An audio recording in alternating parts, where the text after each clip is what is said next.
associate magistrate. No, the law says stipendiary magistrate, judges, chief justice, and members on the Supreme Court bench.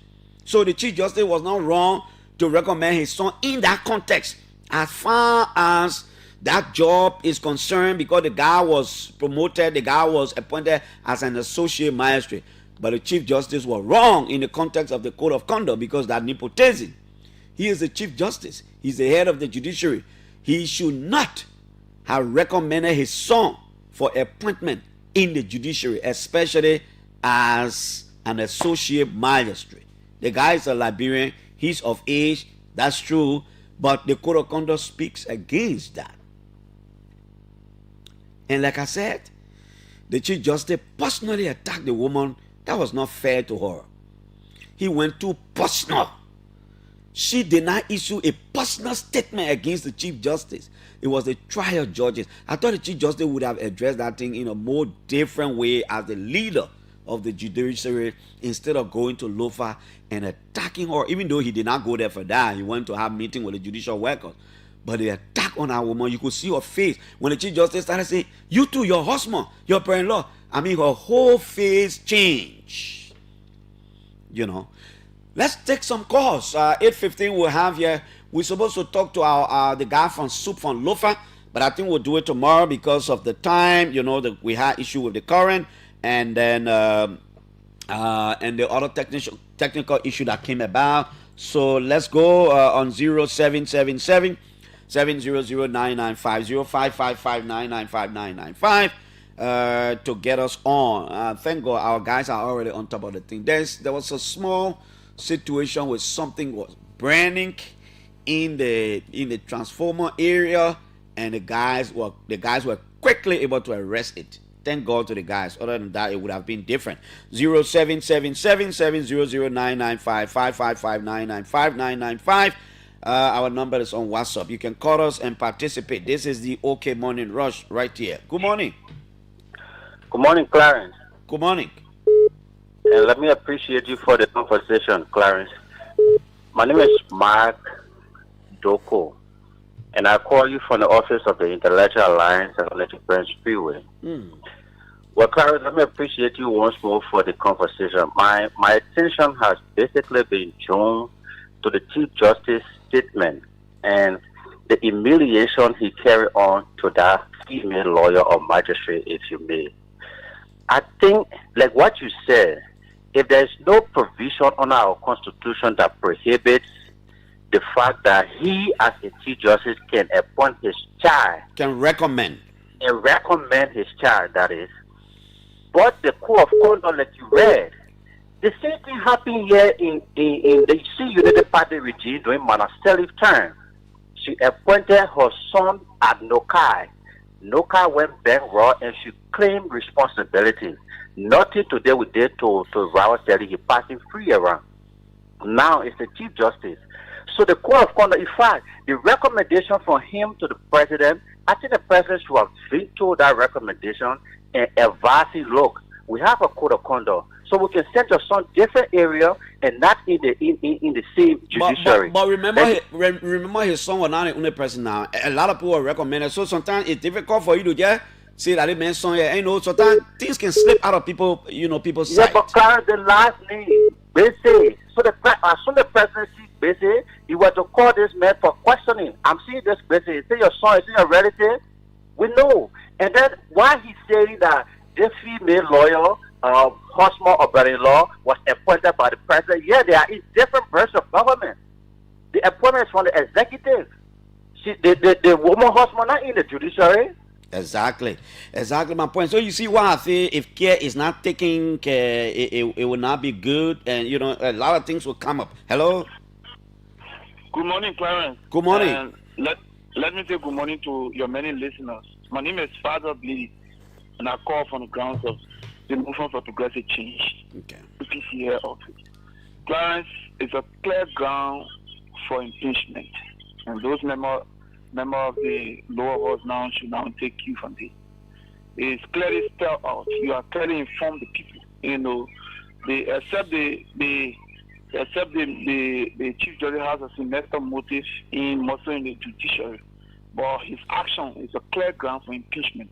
I call all members of the lower house, the legislature, to see reason to start introducing the bill to impeach the Chief Justice, because the Chief Justice is now arrogant in his posture, not declaring that, I need to say that the current power does not lie in my hand, but to say that he has already confirmed that he has recommended his son, as an associate magistrate of the judiciary. So we think that member of the House of Representatives should now proceed immediately so that the Chief Justice can be impeached immediately. You're talking about impeachment. Let me reach out to former Representative Akaros Gray. I think Akaros is very knowledgeable about this code of conduct. When he was at the legislature, I know many times he used to raise code of conduct issues. Akaros, are you on this line? Good morning. Oh, good morning, Clarence. How are you? I'm good, Akaros. How are you? I'm okay, Clarence, as usual. Okay. I just want to tell the Almighty God, thank you for this morning. Thank you. How are you too? I want to gauge your opinion, and maybe if I can call one current lawmaker too, I will do. I'm calling you because during your time over there, one thing you always used to focus on and hold people accountable for was the code of conduct. We're discussing the situation involving the Trial Judges Association of Liberia and the Chief Justice Yamin Gbese. He recommended a lot of people, including his son, as an associate magistrate. I think the trial judge has an issue. And like the Chief Justice said, I have done the research. I haven't seen any law that prohibits him as Chief Justice from recommending his son as an associate magistrate, because there is no law that says that to be an associate magistrate, you must be a law school graduate. However, there is a law called the Code of Conduct, and I was doing the research when he spoke in Lofa. I came across the portion that talks about nepotizing. Have you read that portion of the Code of Conduct? Can you provide any public education of nepotizing versus the Chief Justice action? Does that constitute nepotizing in the event where he recommended his son for appointment? Definitely, Clara. Interestingly, you are speaking to the progenitor of the bill on nepotism that we included in the Code of Conduct. I sponsored that bill. Okay. But then when we sent it to the Senate held it. So when I introduced the Code of Conduct, we put the provision of nepotism in the Code of Conduct. So under section 1.3.2. That's why I was reading, yeah. Yeah, relative is quite defined. Okay? The relative is defined as the father, the mother, the son, the daughter, the brother, the sister, the husband, and wife. Then it's not just relative, but you have to define what is family. Okay? Family means the spouse, the biological or adopted children, the parents, the sibling, and members of the household or public officials and employee of government who depends on them, okay, for their livelihood. So that's the definition of, that's the meaning, that's the component of nepotism. But there is the clear-cut definition of nepotism here. When you go to the Code of Conduct, under section 1.3.1 says that nepotism when a public official appoints, employs, promotes, or recommends for advancement family members in any agency of government or branch of government in which he or she works. Okay? So the Chief Justice was absolutely wrong for recommending his son. And then 3.8 of that provision talks about the punishment. What will happen to that person? Yeah, the punishment is very clear, Clarence. I think the Chief Justice, why is it? It's dangerous, Clarence. If you when you say dangerous, what do you mean? Listen to the sanction on nepotism. You can read it. Sanction for nepotism. I read it already. 9.8. So that means that automatically the Chief Justice has two options. The first option is to step down because he violated the Code of Conduct. Probably he didn't read that provision. He boastfully said he appointed his son. Because the argument is not about appointing his son on the basis of qualification or what the judiciary law states.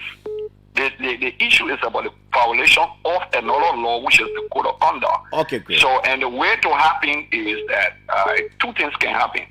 The Chief Justice either resign, or a bill of impeachment is presented by any member of the House of Representatives, and then subsequently sent to the Liberian Senate for his removal. But there is ground for removal, absolutely ground for removal. Thank you, Gray. No Let's about that. Let's hear from other callers. We're taking it to 8:15. We'll have PAP Chairman Ahmed Sharif. Hello. Yeah, good morning, Clarence. Good morning, sir. Good morning. Yeah, Clarence, this is the voice of Sabu Rasta. Sabu, good morning. Yeah, good morning. I'm John Show Clarence from Point 4 in Zimbabwe. Mm-hmm. You know, Peter, the last time I asked you a specific question, Clarence, and you never answered that question. But Clarence, I want you to answer the question today. I listened to all of your talking points, but when you answer my question, please, Piso. Mm-hmm. I asked you, I said, Clarence, if the head of the fish, you know, for how we have to deal with the head, if the head of the fish is rotting, Clarence, what yourself on the body? What do you think? No, Clarence, answer. I want you answer. I want you answer because I don't want what do you think, because I already know. So I want you answer. I want to get a response, Piso. Tell me your answer. Clarence, nothing you will get. For me, my answer, nothing you will get, Piso. From the inception of this government, Clarence, they don't respect the issue of the rule of law. This government is not governing by the rule of law. Look, Clarence, from the day the court ruled, the high court in the land, Article 76, Clarence, it backed the court. The court is the final officer of law in the court. But Clarence, from the day the court ruled, and then our president told us he will continue to work with illegal bodies, Clarence, I gave up. So, from that day, Clarence, up to today, our country is in serious calamity. Thank you, sir. Let me take Councillor Luther Yorfi. Maybe he has a different at some point. He usually our legal analyst here. Councillor Yorfi, good morning. Let's hear you. Yes, Clarence, I just wanted to make one correction. Go ahead, sir.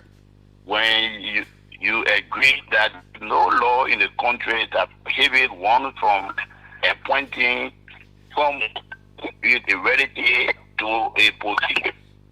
There is no law. I want to say no, there is a law. No. I was specific. I said in the context of recommendation, in the context of the position of associate magistrate. So I was clear. Yeah, but when it comes to the code of conduct is a law. That was a law enacted by the legislature. Yeah, and it was signed by the president in 2014. Councillor, for law. I interpose no objection. I agree with you. I was just speaking in context. I was saying, as far as the Chief Justice's demand, as far as the Chief Justice's defense of that other portion that says there is no law that says I cannot recommend my son as an associate magistrate, but in reasoning you could be correct. But I was looking at two perspectives. On the issue of the code of conduct, I think he fell flat. Yes, because the code is a law that was signed by the president. Mm-hmm. But what I am specifically looking at, the president is the appointing power. Why did he not consider the law when he appointed someone who is a relative of the Chief Justice as associate magistrate? The president, who is the appointing power, should have been mindful of the law because the law was signed by the president of the Republic of Liberia, which makes it a law. And you are right. Especially at the time the president got legal people around him too. Exactly. But we don't look at the legal people who are around the president. We look at the president because he's supposed to know. You are correct. And if the people around him misled him, he takes the responsibility. He shouldn't have done that. Which he did was wrong. So we are calling on the president to recall that appointment in the law. You think recalling the appointment can save the Chief Justice? A member of the House could begin, as I'm speaking now, a member of the House could begin preparing an impeachment proceeding against the Chief Justice for violating our laws.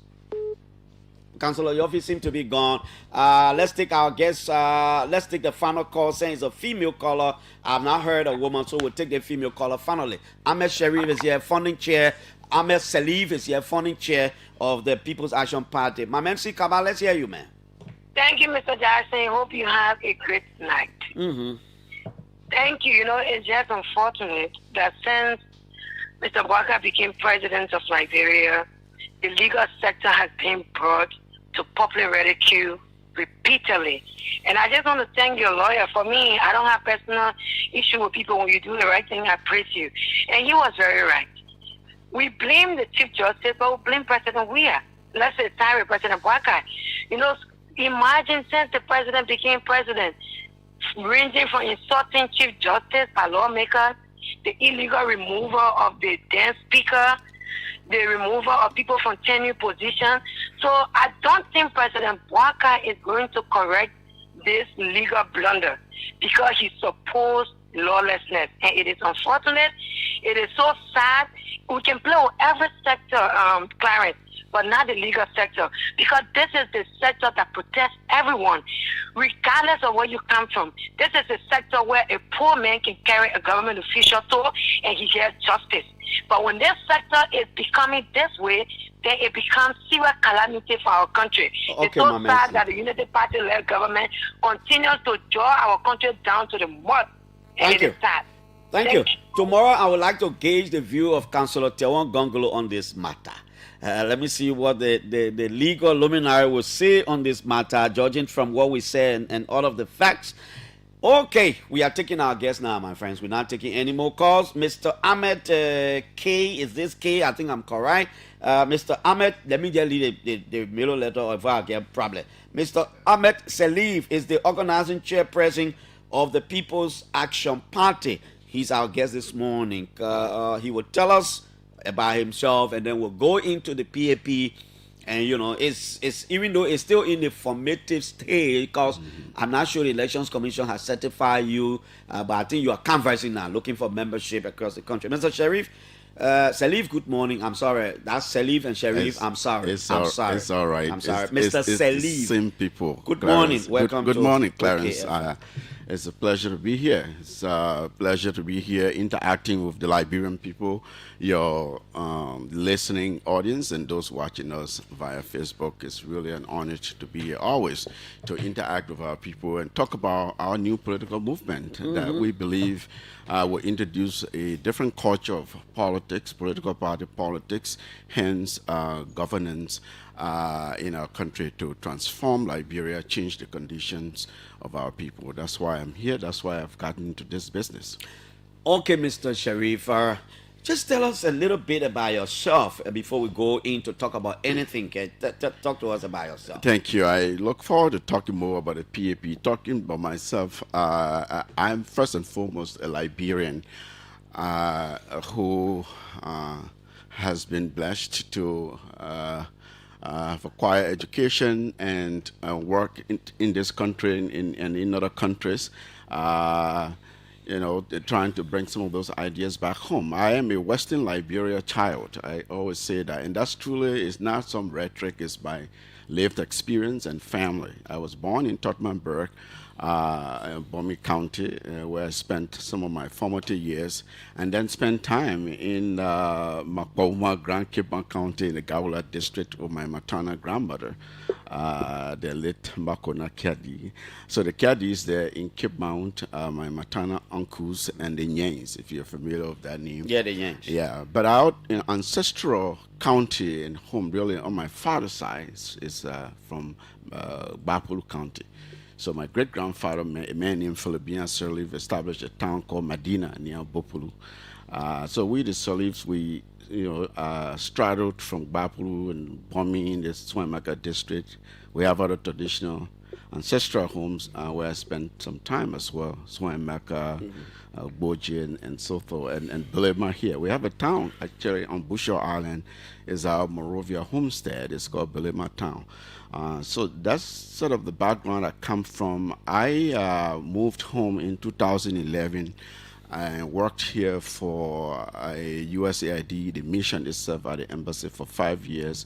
During that time, I volunteered, teach here at the graduate school, Kofi Annan Institute for Conflict Transformation. I've contributed significantly to legal education here in Liberia. We can talk about some of that.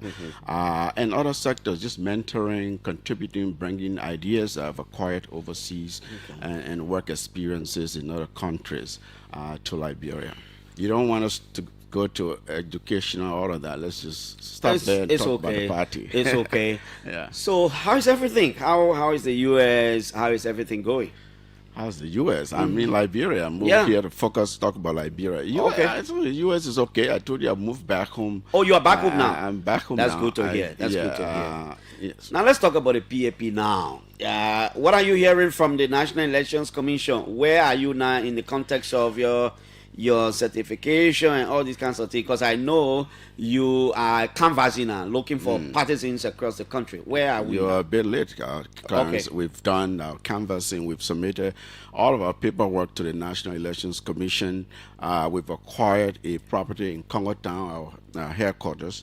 Now we are renovating. We've engaged services of a contractor, a firm that is doing our renovation and fixing up the place, and then we'll furnish it. That's the last part of the whole process. Election Commission has to inspect the headquarters because there's specifications according to the law that a party headquarters must be adhere to. After that, we expect to get a letter to ask us to take the party to its first national convention. Part of a political party registration includes taking the party to its first national convention, where the party elects its standard bearer, political leader, and other high officials of the party. We are very close to that point. That's where we are with things now.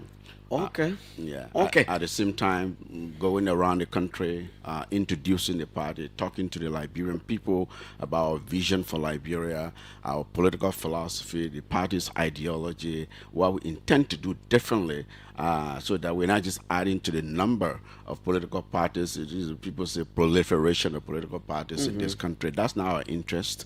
Our interest is really to introduce something new, something different, something better, because we believe the conditions of our country and our people are unacceptable, and we can do something about it in our lifetime, and we will, by God's grace. Okay.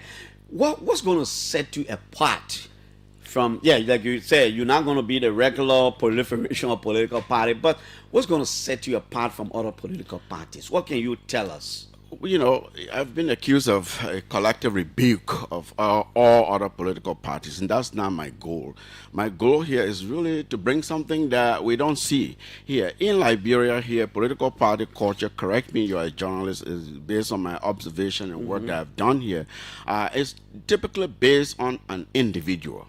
A strong central person who drives this party, maybe evolves around their ambition for office, or because they have some money. Usually some politician who acquired their wealth on the backs of the Liberian people. This is the person the party is about.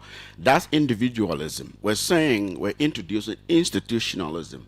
You see, Clarence, when you have strong institutions, anyone can run them. Diverse institutions, anybody is welcome there.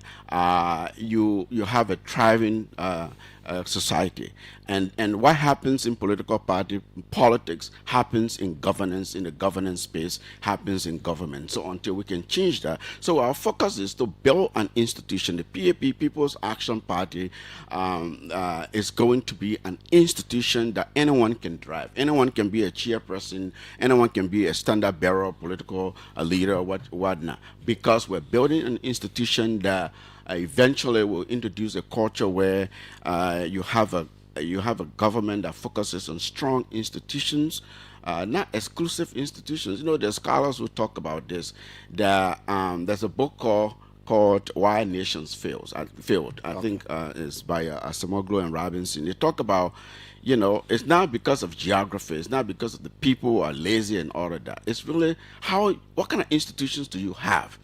Are your institutions corrupt and rent-seeking institutions focusing on individuals, or your institutions truly are built, are inclusive, welcomes everybody, every member of that society, and then builds capacity for the people, for the country itself, so that you can drive change, you can drive transformation. That's what PAP is about. For example, in a PAP, there are two distinct features of our party. One we call the Leadership Development Institute, LDI. LDI, we want to train our people. Clarence, you come, you say you want to run on PAP label, PAP ticket for representative, for Senate, or whatever, or for president. We're going to vet you. The system we are putting in place will vet you. We go to the community to see how well you're living with the people. Do they know you? Do you care about the people, or are you there for yourself? If you pass that test, we are raising resources. We don't have it now, but the goal is to 50% fund that person's campaign, so that they're not going around giving people. Really? Yes, they're not going around giving people T-shirt, rice, and things like that, believing that they've bought their vote and therefore they have no obligations, no expectations of governance or representation to come back to the people. You sign a pledge with your constituents, and then you sign a pledge with the party, so that we train you to be an effective legislator. Because there are democratic roles of a lawmaker, of a legislator. We expect that you understand these and you represent your constituents in the legislature as an effective lawmaker, not for yourself, not for self-aggrandizing reasons, but for representing the people for on the purpose for which you were elected into office. The same thing, if you want to become a minister, the way things are in this country right now, Clarence, somebody gets appointed to head a huge sector. They have no training in there. They have no ideas. They've got no orientation. Our government doesn't orientate, new employees, new hires, or new officials. No on-the-job training. We don't have that culture of on-the-job training. You argue that, we have LIPA, maybe we have the CSA. Yes, those are institutions. But again, are they strong, inclusive institutions that are doing their job to train the public sector? So when you have people who are trained, who understand that they're there for public service. That public service is not self-service. It's not a place to go and get wealthy and make a name for yourself. You're truly there for the sake of your people and your country. You understand that you deliver. You ensure that contracts are given to those who qualify, firms that qualify, not friends or not creating fake companies, right? Because you're robbing the people. You're plundering the country. Look, from 1847 to today, we've been going in circles. At the UNGA just last week, President Muhammad mentioned Liberia 3 times. It's not because there was a mistake. We've been there at the League of Nations, 1945 San Francisco, we've been there. But where are we today? Shamefully, where is Liberia today? He was trying to make Africa's case, which was good. Yes, he was making Africa's case. That means Liberia has been the beacon of Africa. I think it's Professor Elwood Dunn who says a small country with a big history.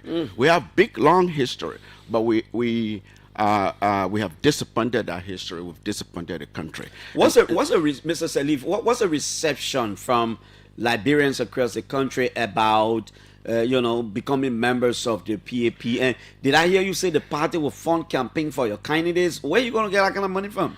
Listen, you create a system, a financial model where the people see ownership, they're committed to the party, they contribute. There are 10,000 Liberty, 500 Liberty, whatever it is, 500 hours, anything anybody can afford. We're going to create a different ways of raising revenue, because that's the other problem. You see, you have one patron or 2 patrons who come in with millions, and then they own the party, they control the party. That's not institutionalism. We all agree in PAP, the founding, the organizing committee, and those we've brought around to say, look, we want to be different, and we can't just say it. We will do more acting than talking. Now you see and hear me talking because I'm the face of the party. We're organizing it. I have to introduce it to the Liberian people at home and abroad.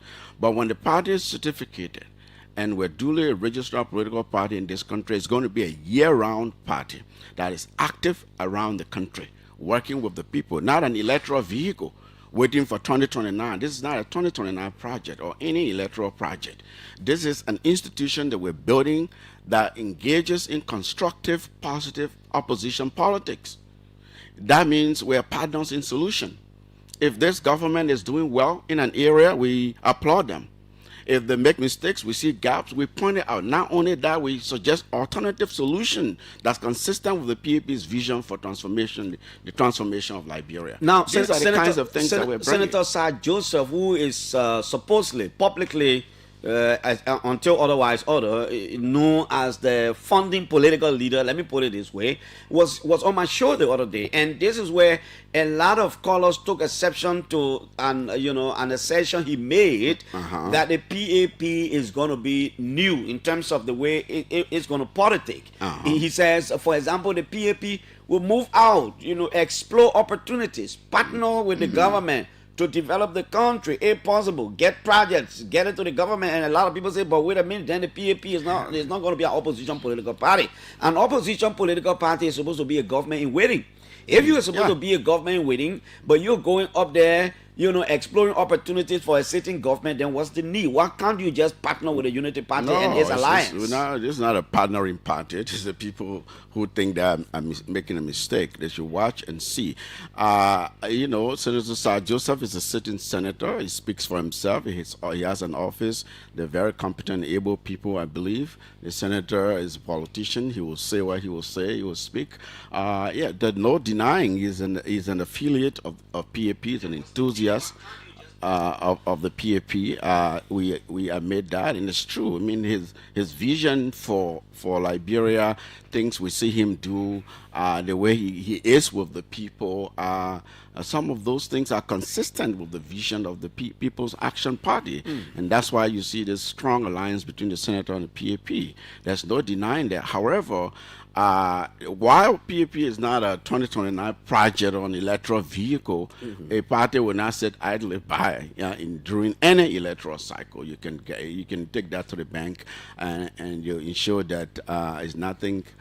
It's not a statement that's made in vain.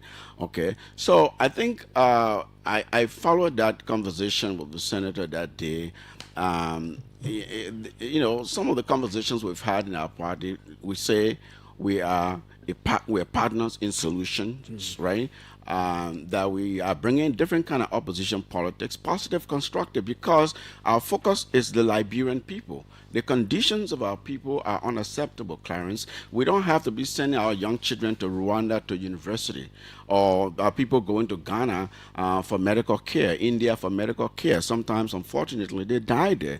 What about our health sector in Liberia? Let's invest in the sector, believe in the sector. Let's improve our education system. Government should deliver top-notch services to its people, so they don't have to go around shopping around for education, for health care, and other basic social services. So we're saying this party will act People's Action Party. There's a possessive there for a reason. There's action in the party's name for a reason. We're working year-round, doing job creation type of activities with young people, agriculture innovation, renewable energy, all kinds of things, de-risking investment, attracting diaspora Liberians to come home, to invest in the country, attract non-Liberians who may have investment interest in the country. Look, in other countries, in Botswana, for instance, they say stone to school. The stone beneath their feet, gold and diamond, they extract them and build high-quality schools, educate their people. In Tanzania, Julius Nyerere, if you follow the history there, it says African socialism, right? It's about having the high and the most educated population in the continent of Africa. Countries like Kenya and Uganda, they learn from Tanzania. It's about providing inspiration to your people and the vision that truly is our people. It's Will not you about speak self. out on issue when they are important to speak out? Will you criticize the government? Will you take issue with the government when it is necessary to do so? Yes, we are for the people. We're not here to please one individual or a particular administration, Clarence, and we're sincere about this. While we're partners in solutions, doesn't mean that we sit around, we see something going wrong, we don't speak to it. We will speak to it. Not only speak to it, we will act. I said earlier, if the government does something good, we will say they're doing it well and recommend perhaps how to improve, and that's consistent with the party's vision for the country. But if something is going wrong, what we will not do is be an agitation party. They're agitating, yelling and screaming, insulting people. No, we want to be a party of solutions. So, for instance, you have the Arrest Agenda for Inclusive Development. PAP has a National Bureau for Policy Research and Planning. We intend to get to a place where we're able to engage in policy dialogue, do the research, draft our own national development agenda. That's parallel with what government is doing. If the government is doing something that's consistent with PAP's vision, like I said, we will say so. If they make mistake, we will advance solutions, not just talk and criticize and say, oh, we want to be opposition party. That opposition, doesn't mean you don't partner with the government. It doesn't mean you don't say that they're doing well in an area. Because if you wish them to fail, you're wishing the country to fail. You're wishing our people to fail. And the poor people who are suffering in this country, right? That has been the politics, and that's why PAP is here to change. That's going to be a very new political phenomenon. Yes. Your partner, partnering. I don't know, Salif, if you're partnering, Yes. do you still really want to come to power? Oh, Will yeah, you not be pushing the government for re-election? When we come to power, we expect well-meaning Liberians who have expertise and experience and resources to partner with the government by suggesting the best ways of doing things to benefit the Liberian people. That's partnering with your people. Have you, as a person, being a member of any political party before, Salif? I have not been a member of any political party before. However, I've supported political vision or political interests of individual Liberian politicians. What was the in last past time you did so? For instance, 2017, I supported President Kennedy Barker, Vice President Barker at that time. I trained as party officials. 2023, what role did you? 2023, yes. What role did you play? Somewhat. I wasn't aggressively, actively involved, but I was in chat rooms, advancing ideas. Unity Party chat room? Not Unity Party chat room necessarily. Oh, you said chat rooms? Chat rooms. Some individuals who were supporting the campaign of President Barker, because 2017, I worked here for a international government from 2012 to 2017. I was encouraged by some friends who are in the government now. I'm not going to call name, to come to help the candidates campaign at that time. I did provide some strategic training, strategy, went around the country, even met with the candidates several times and things like that, because I believe in the vision. It was advancing for Liberia. And Mr. Salif, you still, with all of these things you're explaining, you still want all of us to believe that the PAP is not an offspring of the Unity Party? Oh, no. Why would you even think that? This is a party that's coming, that's coming with a different political ideology that you don't have around here, and you want to think that it's going to be an offspring for someone. That is a mistake, and that is the Liberian thinking, unfortunately, sometimes, and that's what limits our ambition for the country, Clarence. We don't believe, we're not audacious enough. We don't believe in ground ideas and ground actions for our country. Look, Liberia's been around for a long time. Look at us going in circle. We are trapped. What's happening in other places is not magical. We can do better for Liberia and our people. But until we have the ambition, you have a country that doesn't even have a budget, a national budget that's up to $1 billion. Are you kidding me? Seriously? How are we going to invest in bold public investment projects? We talk about roads. We say, oh, we made the road pliable because it took people how many days to get to Southeast. Now they go 6 hours. We're dancing around here. We say, okay, thank you for doing that. But pliability is not enough for me. Go and pave the road. It's okay, we don't have money. Yes, we do have money. Clarence, look at the iron ore. I think there's 120 buckets on each of those trains that make 2 trips a day that come to Buchanan ports. They literally export our raw minerals from under our feet, from our mountains to Europe, to build skyscrapers and trains and light rails and the shiny things we see in Europe and in New York and other places. And we're sitting here, our people have nothing. And then we're comfortable with that. I am uncomfortable by what I see, and I think that, God willing, in our lifetime, we can do something bold to change our conditions, to change the condition of our people. I'm not here to, give lofty talks and some of the fine speeches we Liberians are known for. I'm an organizing chairman of the party. Yes, so I'm going to talk about what the PAP vision is for the country, what its political philosophy is for the country. But there will be time you will not see me talking or hear me talking. You see me acting. You see the party acting more and more around the country, in the interior, with our people, really truly engaging and taking actions that we believe will transform lives around here. Did I hear you say you now have a functioning office? Where? No, we do, now we in Congo Town, opposite the old Blue Crest University.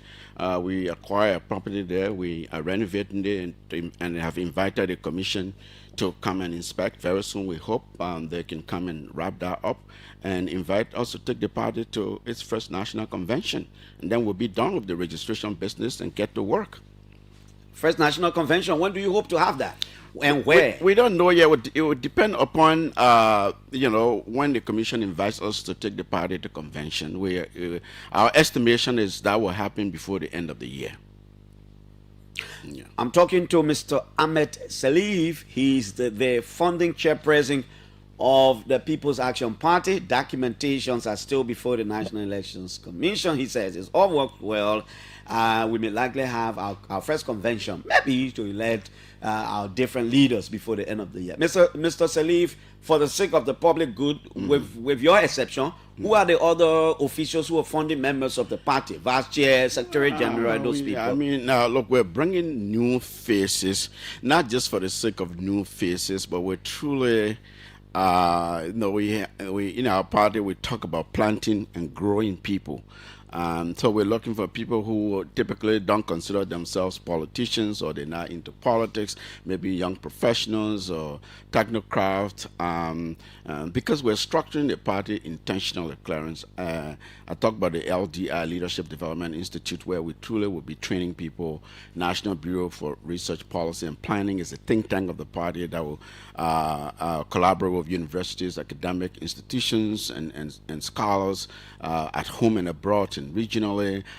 We also have what we call the National Cadet Council. The Cadet Council is where we attract retired, experienced professionals, doctors, lawyers, teachers, nurses, you name them, who sit there and advise the party on policy matters, on practical actions that we like to take around the country. So some of the names you will hear and faces you will see may not necessarily be national household names, but these are people who believe in a vision and are working every day to ensure that PAP is truly a different party, is an institution, is not an individualistic organization.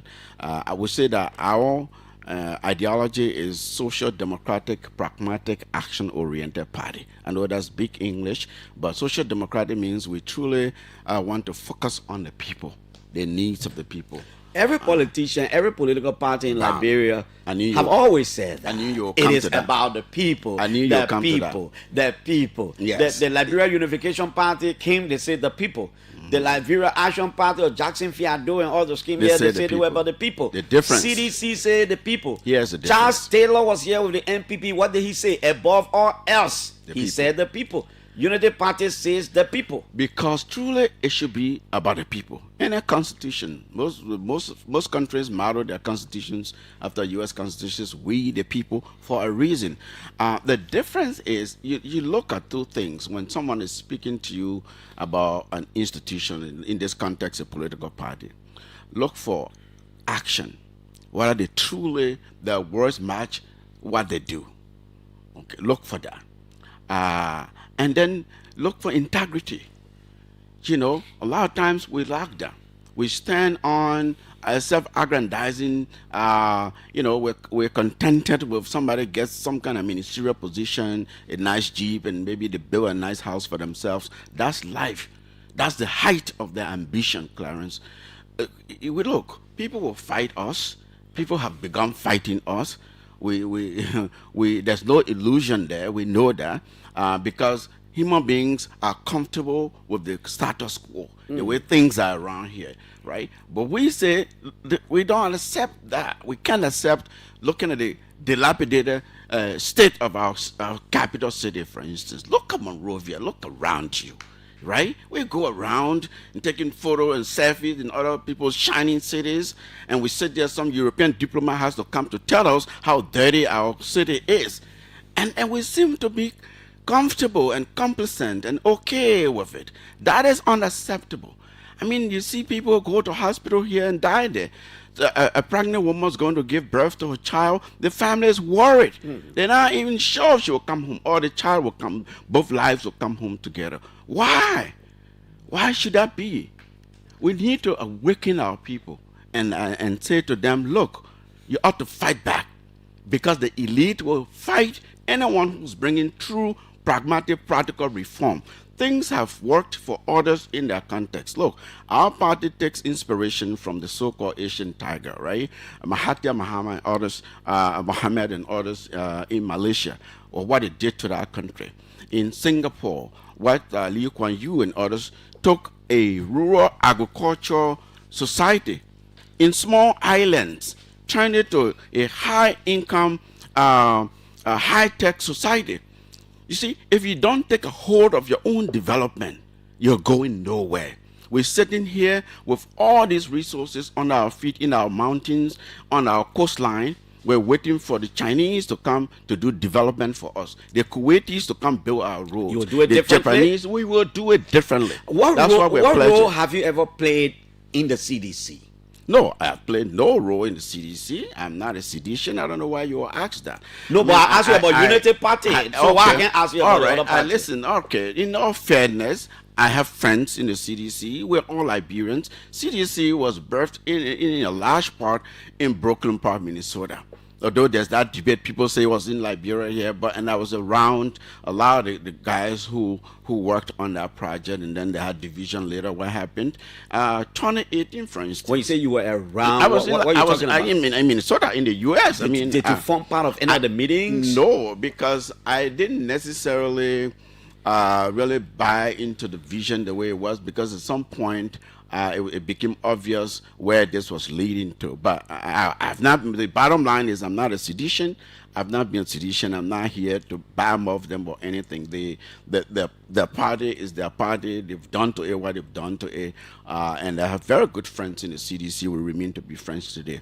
As I told you, that I'm a partner in solution. Whatever is good for Liberia and the Liberian people, I step forward and step up and say, yes, I can help. If you think my experience and my expertise align. 2018, for instance, I know after having helped the Barclay campaign and during the transition time, some friends in the CDC asked me to help with their transition work. We were drafting memos and things like that. The final report, the joint presidential transition final report that President Sirleaf signed on inauguration day, and President Weah signed on, coming to office. We wrote it. I was the lead author. The UN wanted to write it for us, and some Liberian professionals were very offended by that. They said, we have our own people. Why these people think they can do everything for us? I was very proud that they stepped up and said that. And then they put us together in a hotel room somewhere in King Cray, somewhere in Pinsville, for a whole week. I think it was Golden Key Hotel. For a whole week, we coalesced all the turnover notes from various ministries, government agencies. There were various subcommittees of the transition. We organized all that report and produced that report that the two presidents signed on that day. I'm proud of a thing like that. That's citizenship. Because citizenship is a double-edged sword. You have rights and obligations. As a citizen, you have to step forward to exercise the obligations. Thank you, Mr. Ahmed Saliv is funding chairperson of the people, the upcoming, soon-to-be opposition People's Action Party. He's our guest this morning, telling us about the party's vision. He said they are a partner in progress. Yes, they are an opposition political party and will speak on issues of national concern. However, their approach might be, maybe, could be a little bit different. Let's hear from you, Liberians. He says, yes, I have played roles in Boakai's campaign. I've been a strategist, training people and, back behind the scene. I have never been a member of any political party. 0777 700-995. Please call the numbers on the line. 0555-995-995. Good morning. Yeah, good morning, Clarence. Jackson, and good morning, fellow Liberians. This is political commentator, Colon Destiny Ikesito. I phoned in for the show 11 Monserrato County. Okay. Yeah, it's welcoming of the Popo PAP. PAP, I mean, it's welcoming. These are younger parties that will help to grow our democracy. But they have a lot of work to do. And secondly, I want to see the guy. I mean, I'm not honest. He has some professionalism in him, but he has something wrong with respect to sit out winning the Southeast first. From Morocco to Ganta is almost 3 hours. If you are speeding, 3 hours. So it's not possible to leave from here to the Southeast 6 hours. The air on that path. All right? And what you have to be. The Liberian people are not saying to be the kind of leader who is honest. They say you have to be him. Are you saying from place like Zweju to Morovia is not 6 hours? It's not possible. Okay. From Morovia to the Southeast, it is 650 kilometers. You can't say the Southeast now. The Southeast is broad. That's why I'm referencing Zweju. I've never been there for a very long time, but a lot of people tell us they can spend 6 hours from Zweju to Morovia. So if you want to be considered, I can agree with you, Clarence. But what I'm saying now, okay, so you agree with me on that one. Anyway, hello? Good morning, Clarence. Good morning, sir. This is Hilary Kelly Bridge. I call from Singa. Bridget, let's hear you. So I want to appreciate your studio guest this morning. Mm-hmm. So I think, Clarence, we haven't short of ideas or brilliant Liberians over the period of time. From Charles Taylor, Manasseh Leaf, former President we are currently President Boakai. So they come with beautiful ideas and how they foresee that the country will be developed. Mm-hmm. But unfortunately, when our leaders get in power, the shortcoming of us as Liberians is our mindset. How do we approach our public service? How do we intend to support those leaders? It has been shortcoming. So he may come with all of his ideas, but what will become, for example, if he becomes president, what will become the ministers and other people he will appoint? So, it's good to come up with the ideas, but I think we still have an issue, a fundamental issue as people. And secondly, I just hearing his name. When you want to be president of Liberia, there's common saying, what is your mark? What have you done? I mean, which country he comes from? And the man said everything. The man is from Bombay. No, he didn't say he wants to be president of Liberia. He's not a presidential aspirant. He's a founding chair of the PAP. He didn't say he wants to be president of Liberia. But he comes from Bombay. Mm-hmm. Okay, so thank you, Beji. Let's go straight here. Hello.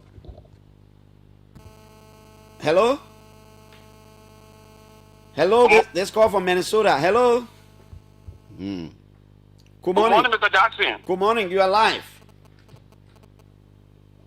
Thank you very much, and good morning to your studio guest, Mr. Jackson. I'm Thomas William from Minnesota, USA. Yep.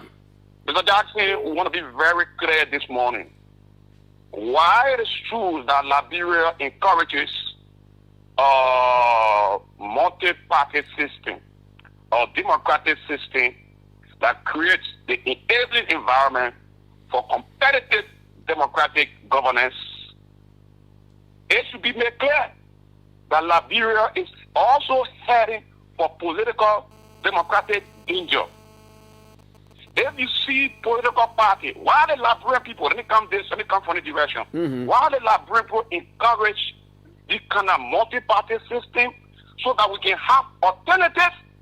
It is becoming dangerous for Liberia for political party, the two major political parties in the country, to sophisticate their strategies to keep the Liberian people in abject poverty. So you think the formation of the PAP is another strategy? No, the CMC, no, people are transitioning from auxiliary group to a larger, sophisticated auxiliary group. The CMC from Musa Benete is an extension and auxiliary, sophisticated auxiliary of the CDC, the Congress for Democratic Change, the Coalition for Democracy. Now what we are seeing here is that this PAP is a sophisticated auxiliary of the Unity Party. This is very dangerous for Liberia. Don't get me wrong, I support Joseph Boakai, I support the rescue mission, but when it comes to Liberia, we have to be very, very fair, and we've got to put the interest of our country first. Okay, Thomas Williams there from Minnesota. Thank you. Hello. Good morning, Mr. Johnson. Good morning. Mr. Johnson, my name is Michael Abdullah Sharif, and I'm seeing you for Bridgeville Island. Okay, Sharif. I'm very interested in the conversation this morning. Yep. Mr. Johnson, the guy is still, I want you to question him. Like, his protocol, his standard bearer, you question. He doesn't have a standard bearer yet. Okay, their political leader. Yeah. This man, they don't even have a political leader yet, according to him. Okay. They have very the one elaboration policy elaborate today. If you can follow what I'm telling you, no, Sajota, the elaboration policy elaborate our bill for agreeing to rent to a company. Sajota, everywhere you go today, Sajota, you get $12 to rent it as a senator. Today, you saw today they have taken over there, they can't speak. How is it against the liberalization policy? I don't know where you are driving. Okay. Well, what I mean is this. Before then, they said, like Beer Martin, in the case of Beer Martin has put to hold their own product. They shall rent out for Labrador to hire Labrador to hold their product. Like in the case of why or the very company, in the case of what you're talking, told that I know you don't talk. Thank you. I'm actually not getting. I think you want to let me keep you on. I think you want to say something. Yeah. What really? Yeah. Okay. Like I was saying, I said in the case of why the transport center. So what the point? Okay, but thank you. I kept you long. I really not get it. Let me take this as a final call. Then we'll go back to Mr. Salif. Hello. Hello, Mr. Jackson. Good morning. Good morning, my friend. How are you? What's your name? I'm doing very well. This is Bobby Whitfield. I am a full-fledged organizing member of the PAP. I want to say... Oh, Bobby Whitfield, the former head of the Wash Commission. You got it right. Okay, Bobby. You got it right, Mr. Jackson. You say you are funding member of the PAP? Yes, I'm one of the organizing members of the PAP. In fact, National Vice Chair. National Vice Chair for Policy Research, and Planning. Okay. I just want to welcome Honorable Stalif, one of the funniest sons of this nation. We believe in the vision of the PAP. We believe in the transformation that we are about to unleash across the Republic of Liberia. The PAP is all about the people. We're going to invest in our people, make them productive, and our nation going to prosper. So look, starting, we are urging all Liberians to join this bandwagon and make Liberia come back to Liberia. Observe something across this country. You are either a blue Liberia or you are a green Liberia. There is no such thing as blue Liberia or green Liberia. There is only the Republic of Liberia. And this is why the PAP want to bring back to Liberia. Thank you very much. Let me take the rest of the 4-5 minutes only for Mr. Salif. Mr. Salif? Yes. Let's get back to Thank you. And I want to thank all those who call in, who are commenting. We appreciate their contribution. So I'll start from the bottom. Yes, Bobby is one of our technocrats, actually. He's the acting head of the National Bureau Policy and Planning that I talked about earlier. And they're doing some fine work in that bureau. The other professionals in the background who don't come on the forefront, who are there doing the work to ensure that when PAP is launched, like the Liberian people will see what we've been talking about and they will embrace it as they've already begun to embrace it. I couldn't understand Mr. Sharif, Michael Sharif, the Liberianization policy.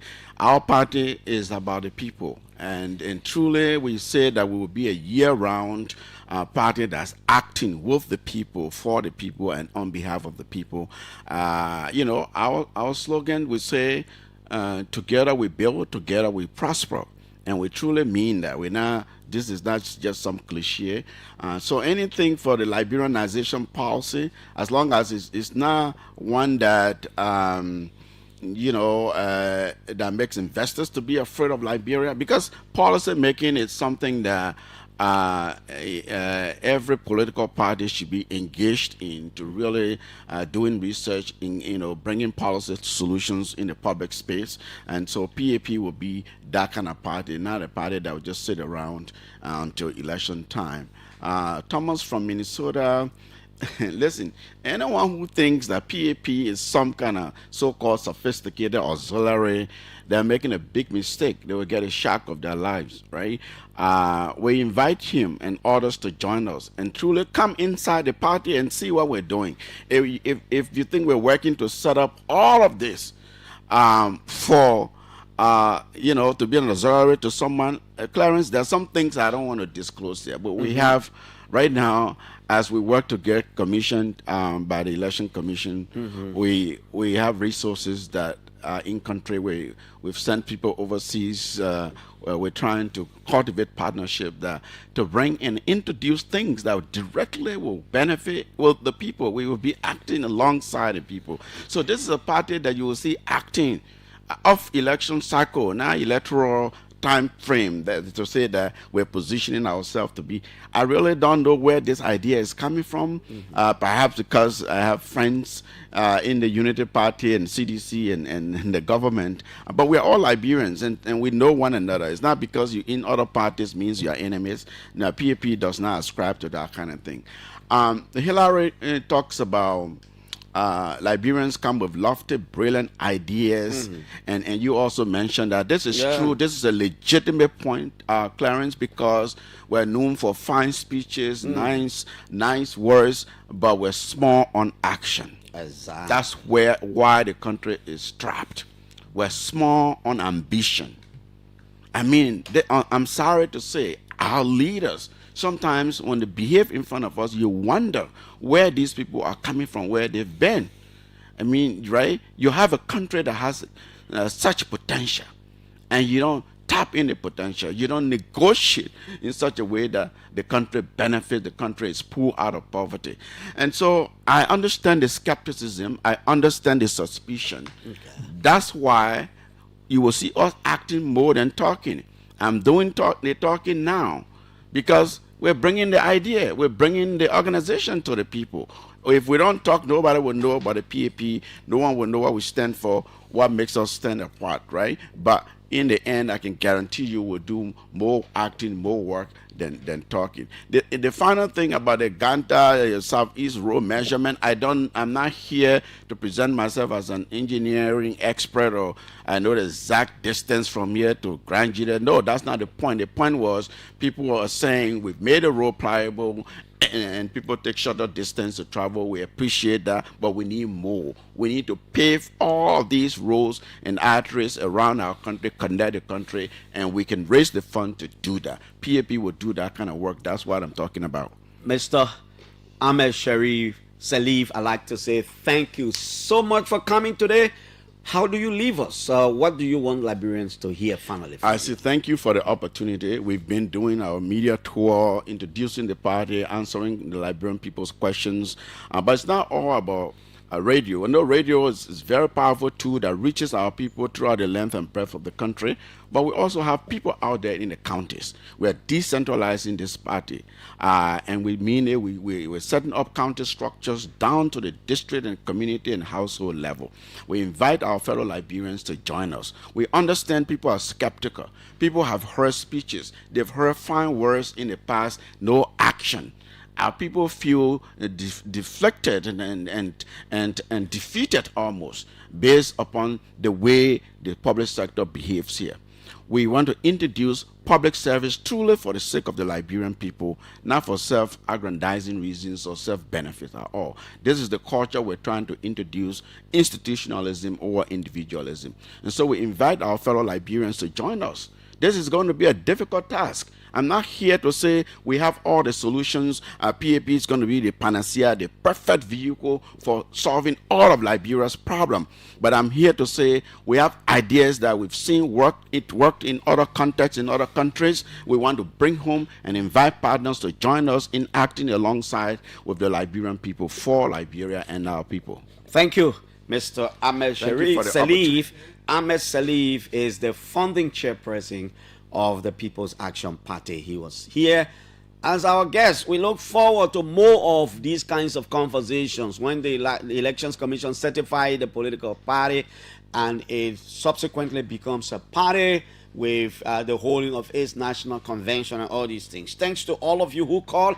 Coming up shortly, Deputy Minister of Youth and Sports, acting for youth development, Alfonso Bele, will be here. 9 o'clock tomorrow, Nima County Senator Nyan Twayen is our guest on the OK Morning Rush. Before we go ahead, let's take a break to be right back.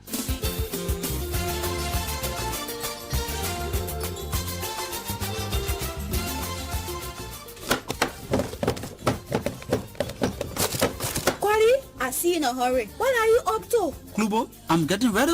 Don't you know that come October 1, Liberia, through the Liberia Agricultural Commodity Regulatory Authority, or LACRA, will be joining the rest of the world in celebrating International Coffee Day? Tell me more, Koli. What is International Coffee Day? International Coffee Day is celebrated on October 1 every year. It is an occasion that is used to promote and celebrate coffee as a drink. Liberia, through the Liberia Agricultural Commodity Regulatory Authority, or LACRA, is using this year's celebration to promote our own Liberian coffee known as Liberica. We want to tell the world that Liberia has the best coffee and to draw international support to increase the production of our own Liberian coffee. So in short, we want to lift the profile of our own Liberica coffee. For too long, our coffee, which is the best in the world, has been on the table. We want to make sure it stands up strong like other coffee drinks. Tell me something. What are the health benefits of drinking Liberica coffee? Liberica coffee offers several health benefits, including enhanced mental alertness, or in short, it can make your brain sharp, especially when you take a sip early in the morning. It also helps protect you from heart disease. So, where is this year's celebration taking place? This year's celebration is taking place at BWI campus in Kakata, Magibi County. It will start with a street parade and an indoor program which begins at 9 a.m. Several partners have been invited, including officials of government. We say, join us on October 1 at BWI in Kakata, Magibi County for the celebration of International Coffee Day.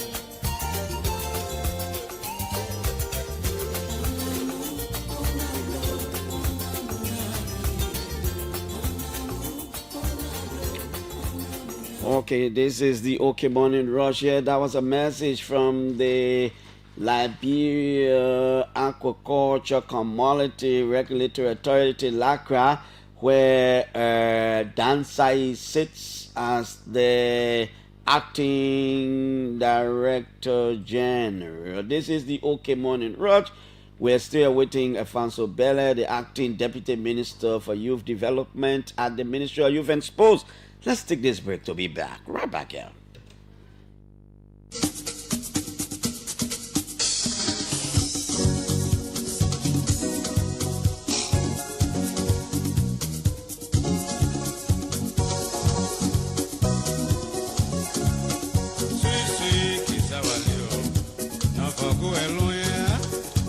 The Unity Party security man, Charles Roberts. You're talking too much this few days. What's going on? Uncle, is everything okay? We want to extend our condolences to LPRC Managing Director Amos Toer, who lost his father. Our sympathy to you, Amos. Why not pray for a long fellow? He can pray for a long life. As long as they live, you know, the better we grow. Power is final. It can make you heavy. It's just like a volcano. It's way to capsize. Sweet is our liver. Not for go alone. You must be getting it. Oh, green honey.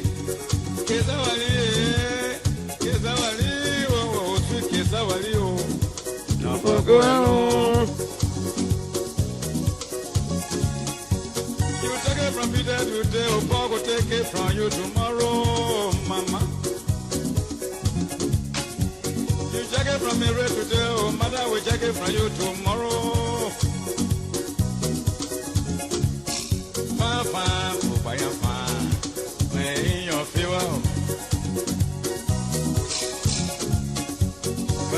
People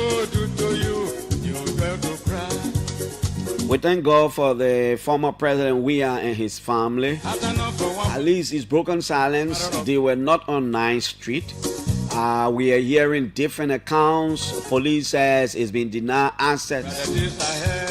Liberia Fire Service says it's been denied access. Today I tried to reach out to Chief of Staff to the former president, Eugene Nangbe, off air, to find out what are some of the issues. Then I'll be able to talk to you tomorrow.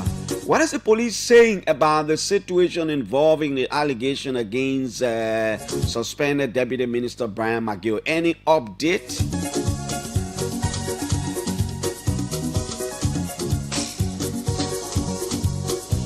We're hearing about another rape situation from the Ministry of Agriculture, but the ministry has issued a statement. The ministry says the guy is not an employee, but he is a contractor at the ministry. So the ministry are just trying to set the record straight.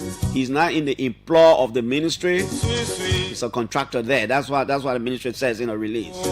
I think the police is investigating that other situation again. Remember, there is a presumption of innocence on our laws. Let's not acquit these people. Let's not convict them. Let's follow the process. However, the police is under obligation too now, to get rid of these investigations. Send to court if there is probable cause. Release if there is no probable cause. We can't keep waiting and waiting and waiting and waiting. That way, you give room to public speculations and all kinds of things. Looking like a crukino, a way to capsize. Kesavalio, Kesavalia, Kesavalia, Mama, no for go alone. When I pray for long fellow, they always pray for long life. I'm only living, they found and grow. My people, sweet, sweet, Kesavalio, no for go alone.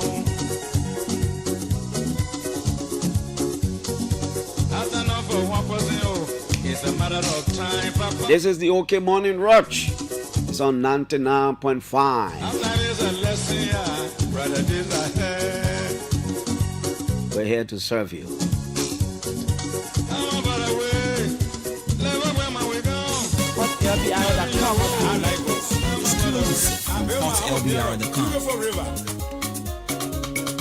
Thinking that I will catch that fish, I went and bought 20 baskets and set every one of them. The next day when I went, I caught nothing. Nothing went in my basket. So my son told me, he said, look, Daddy, let's try the basket in the swamp. That for and water there, they'll try our log there. I was very hesitant, but I followed the advice of my son and we set those baskets. The next day when we went, nothing but grippers we caught. So you see, the water I was depending on, no cabin was inside. That's how life goes.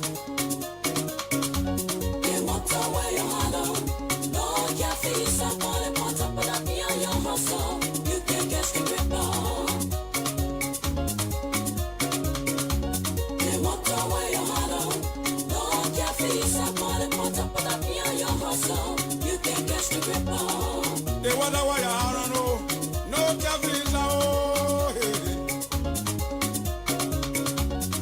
The water why I don't know, no cafe inside. But the pot up behind your house, and you can catch some grappa oh. The woman you had on know, she may not be your wife, but the one you are overlooking, she will be your everlasting partner. Yeah. The man you are looking at, he may not be your husband, but the one you are overlooking, he will support you very well. Yeah. The Ministry of Agriculture's attention has been drawn to reports circulating on social media about an other media platform regarding an alleged rape case, referring to the alleged suspect as an official of the Ministry of Agriculture. Well, go ahead, you get one. The ministry, which is to clarify that the individual involved, Mr. Sando Kruma, is neither an employee nor an official of the ministry, but a contractor within the procurement unit of the ministry. So agriculture issued a statement. He's a contractor in a procurement unit.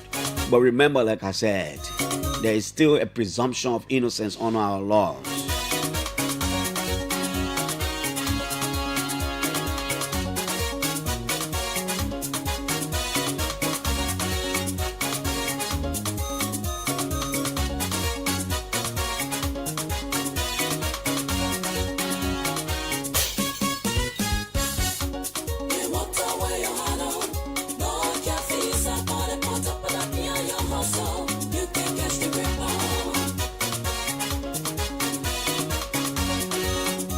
Whatever you're home, no cabins out, but the pot behind your house, you can catch the gripper.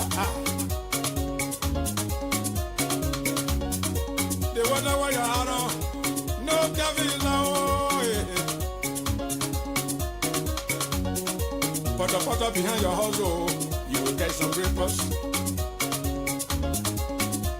Sometimes you depend on somebody to do something for you. I think I can go to Lofa County now while we are waiting Alfonso Bele to talk to the guy, the head of the Student Unification Party there.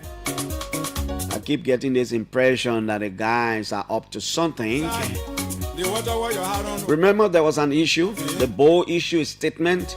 Senator Momo Saros, who is a member of the Bowl, and Representative Julie Ward took exception to the Bowl statement because they said a particular thing was omitted from the statement. And it seemed there are different views. There is a group of citizens too who had a meeting in Vonjima. Vonjima or Zozo, somewhere there. And they are planning to petition the president to allow Dr. Poda to stay on as president of the university.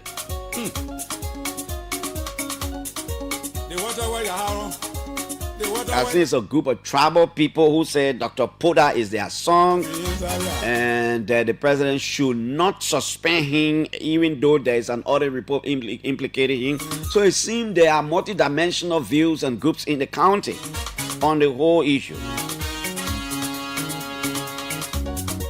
Group you are hard to find. They are pressure that time, but boy, if you get one, you can go fast with that person.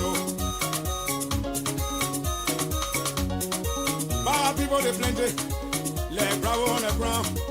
If you don't take time to work on them, you will sleep and hate yourself. Yeah. The water where you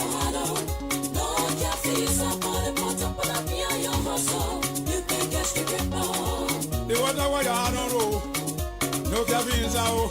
My brother, the water where you are, no cabins out. But the potter behind your house, you will catch some gripper. Hey, yeah. Go and get it quick from Hot LDR.com.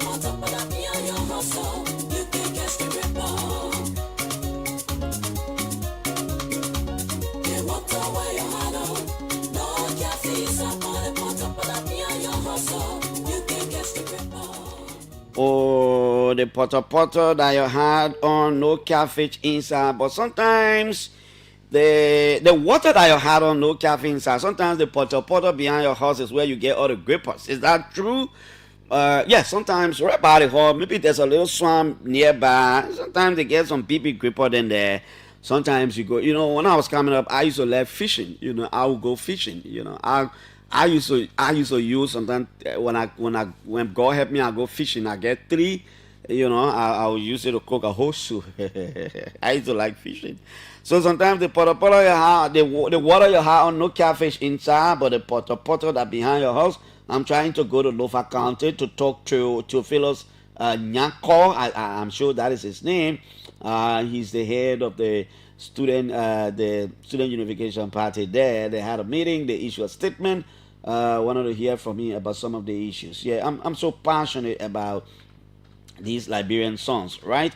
This is the OK Morning Rush. It's on 99.5 from the nation's capital, Monrovia.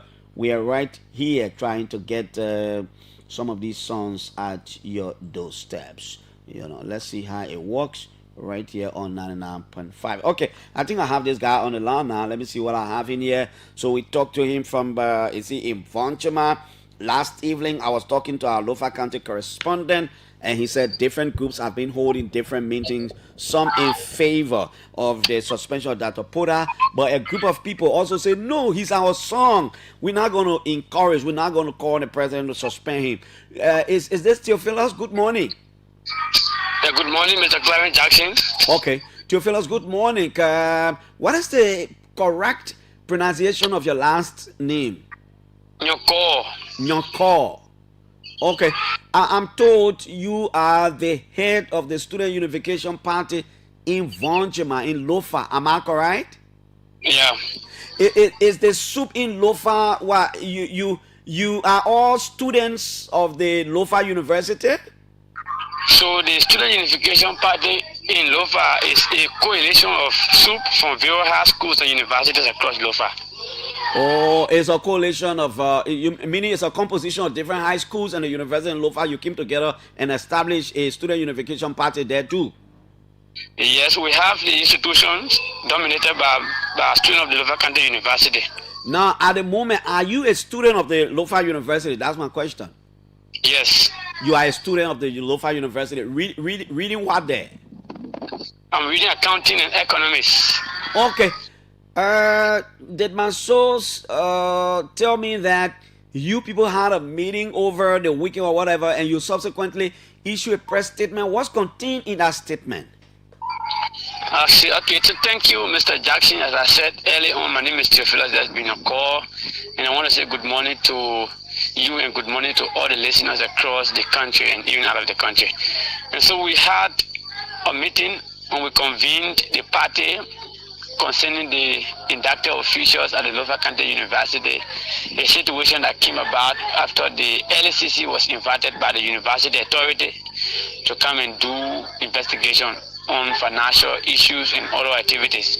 And after all, the report was given, and we saw in the report names of individuals who currently preside in positions of authority in the university being accused of mismanaging resources. And so furthermore, the 10th Judicial Circuit Court on the 2nd of September inducted 10 officials of the university, including the current sitting president. And so on that background, we convened a meeting as a Student Unification Party to reach a decision on our position statement. In the meeting, we agreed that we should stand by the report of the LSCC and subsequent indictment by the 10th Judicial Circuit Court to call on President Joseph N. Boakai to suspend all of those individuals that are involved into the financial mispractices as alleged by the court based on the report of the LSCC. By the way, are you a classroom teacher? Are you on campus? You're talking about high school or the university? No. I'm asking whether you are a grade school teacher. I'm hearing kids talking behind you. Yeah, I'm a grade school teacher, and so I want to also.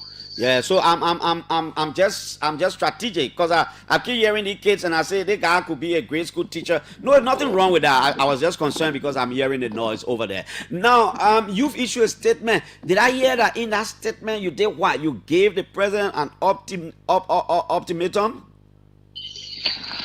Yeah, you know, the issue happened on the 2nd of September, and there are forces, some are fighting in favor of the president and some are fighting against the president. And those who are fighting in favor of the president see it as though it is, a masterminded game to get the president out of his position.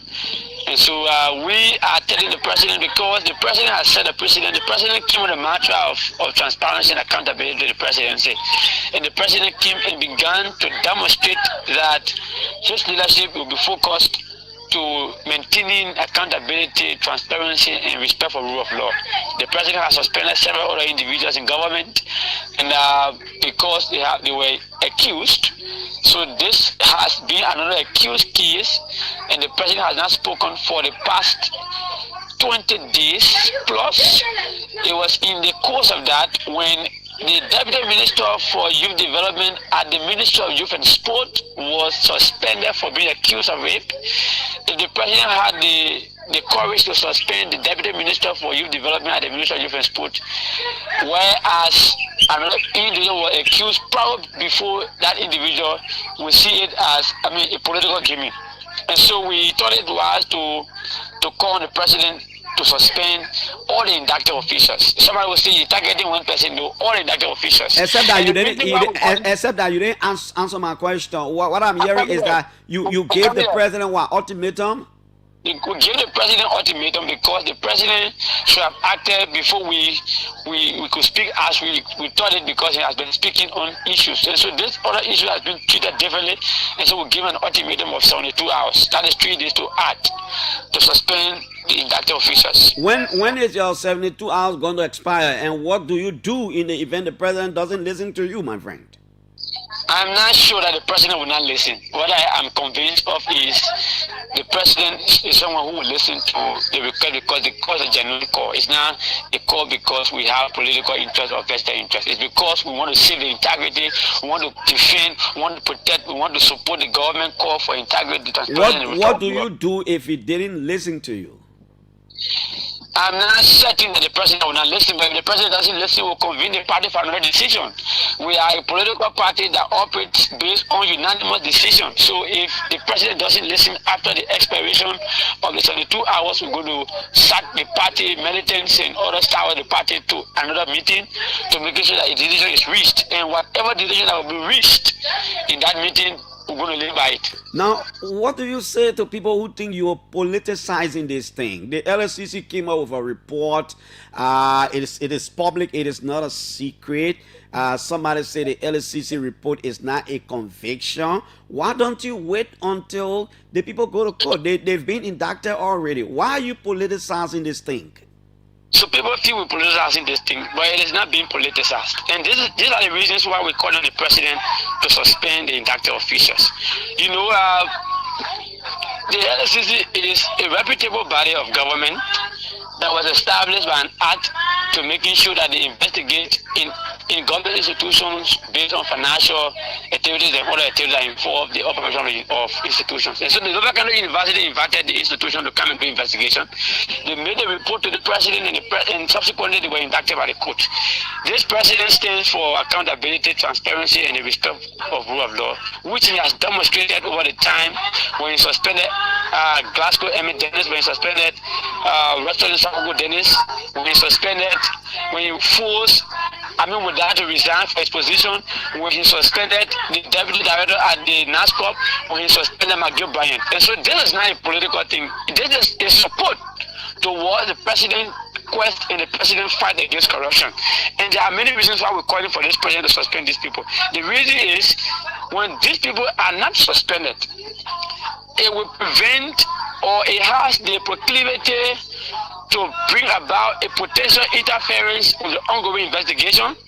And of course, when that happens, someone is in a position, and as they see them going to court, they can play with witnesses, they can play with evidences. They are still using the institution's resources. Okay, Nyanfa. No, at the moment, even the board of trustees of the Lofa County University itself is divided. I say that because Senator Momo Saros, who is a member of the board, issued a statement that he took exception to a particular provision, that a particular clause or whatever, something was not inserted in the board's decision about the suspension. Already the board chair, who is the bishop of the Lutheran Church in Liberia, Bishop Victor Pamo, was also implicated there in court. The board is divided, different sides are talking. Now, you are a student of the university. Is Dr. Porter still coming to work? Dr. Porter was in Monrovia last week, and I do believe he is on active university functions because he still sits in the capacity as president of the university, and so he's still functioning as the president of the university. He may not be on campus because he's not normally on campus always, but he comes and goes by because he's running after some things to do for the university. And so the president is still in active function of the university. He's still in the university vehicle. He's still getting the university DSC as per the policy. Yeah, but he hasn't been suspended, my friend. So he's president of the Lofa University. That's what I'm saying. So what I'm saying is, we are calling for is for the president to suspend the inducted officials. I don't think the president will run the state based on friendship or familyship or whatever shit. We think this country to be where we want it to be. All of us must be decisive, and we must be impartial in dispensing justice, particularly when it comes to issues that will protect our integrity as a country. Okay. This is a country that is bragging all around about integrity, the respect for rule of law, and these things happen. The president cannot act. It's fearsome, it's threatening, and I mean it's detrimental to our existence as a nation. Okay, thank you. Thank you so much. Theophilus Nyafo there is the chairman of the Student Unification Party Lofa chapter. He says that they gave the president 72-hour ultimatum to take a decision on the indicted president of the Lofa University. I will endeavor to reach out to the other side today. I'm hearing that a group of citizens had a meeting and they want to also petition the president not to touch Dr. Poda. I am told they had, I don't know, a tribal meeting or some kind of meeting they had, and they say Dr. Poda is their son. I will endeavor to reach out to the Alfano, the spokesperson of that group. I'll reach out to them tomorrow too, then we can get them here. Until that time, let's take a break. It's getting late for Deputy Minister Belair. He sent me a text message that he will be here in 20 minutes time. I'm sure it's going to be late for him. They will take responsibility because the show was set for 9 o'clock. I'll be back. HotLBR.com. I like those. Exclusive. HotLBR.com. Beautiful river.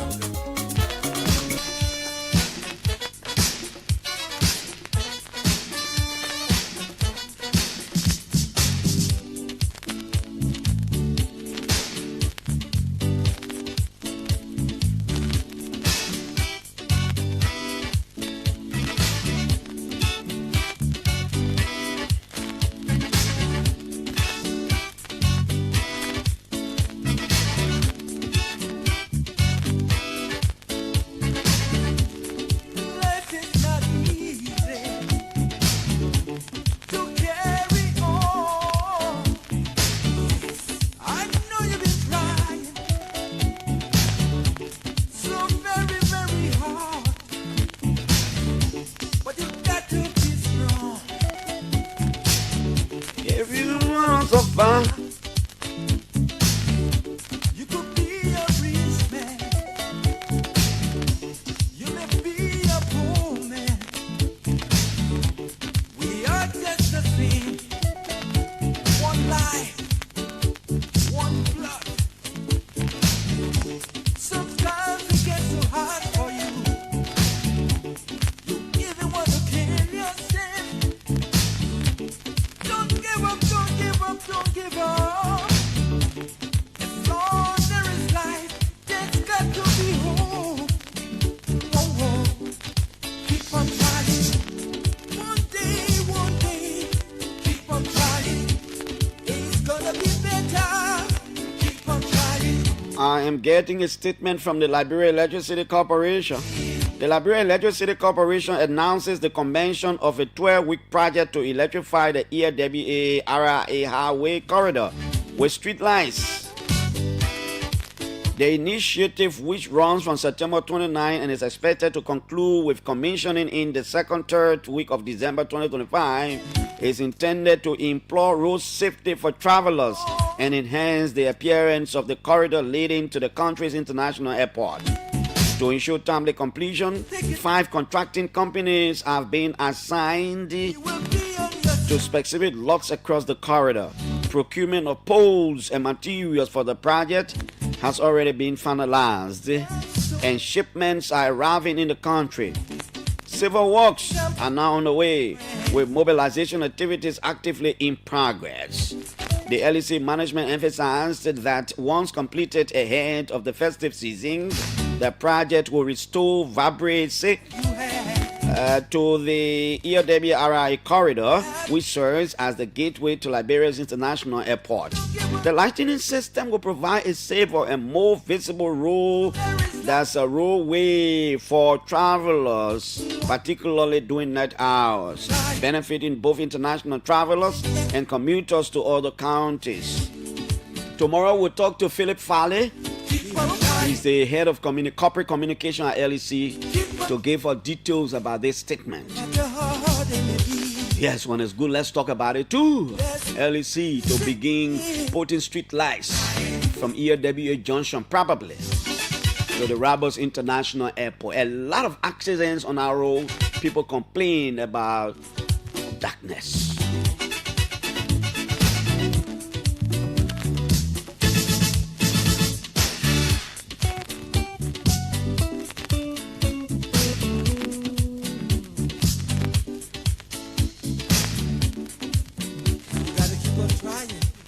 With all degree of sanctity, in my Ansu Dole voice, it looks like Alfonso Bella is not going to make it. With all degree of sanctity. And how Ansu Dole would say, a long time I haven't seen the man.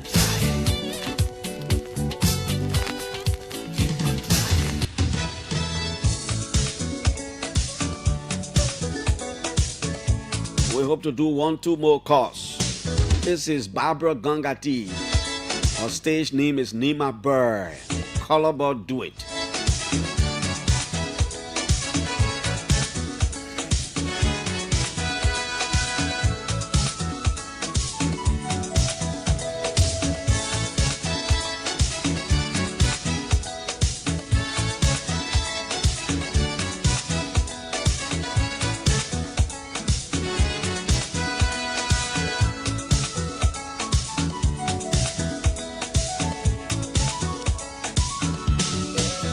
Let me see what I can reach out to Deputy Minister Daniel Sano, because I don't have the contact of the Acting Minister of Information, Cultural Affairs and Tourism. There's a statement from the Minister of Information, His Excellency President Boakai's arrival notice. His Excellency President Joseph Yuma Boakai will be arriving in the country on Tuesday, tomorrow, September 30th, after a successful conclusion of his official visit to the United States of America. While in the United States of America, President Boakai actively participated in the 80th section of the United Nations General Assembly, where he held bilateral and multilateral meetings to mobilize support for Liberia's development agenda, and later launched the Liberia Diaspora Conference aimed at rallying Liberians abroad to remain engaged in national developmental programs. Very good. Upon arrival, President Boakai will attend an intercessory service in his honor at the Life Center Church, Benson Avenue, Lower Magibi County, along the Monrovia Rabosville Highway, where well-wishers and officials of government are encouraged to attend. Officials of government encouraged to attend.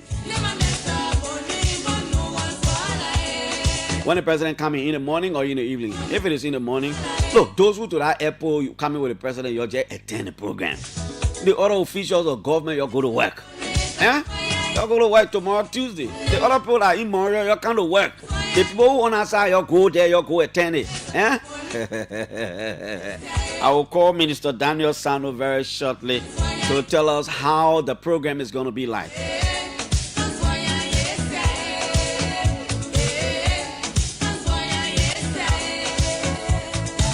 Okay, so I'm told Sano is on another radio station, Punch FM, so I will not be able to get to him.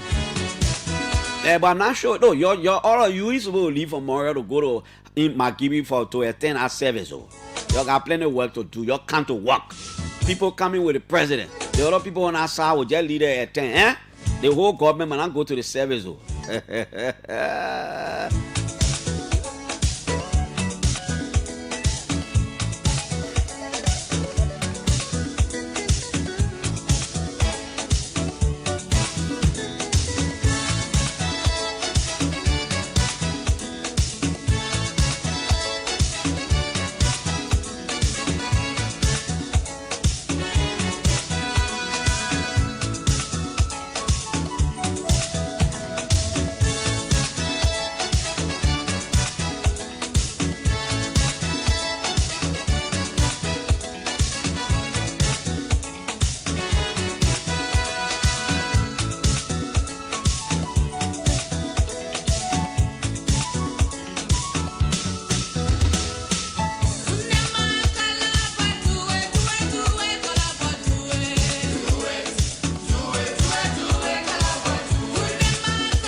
This is Nima Bird.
hotlbr.com.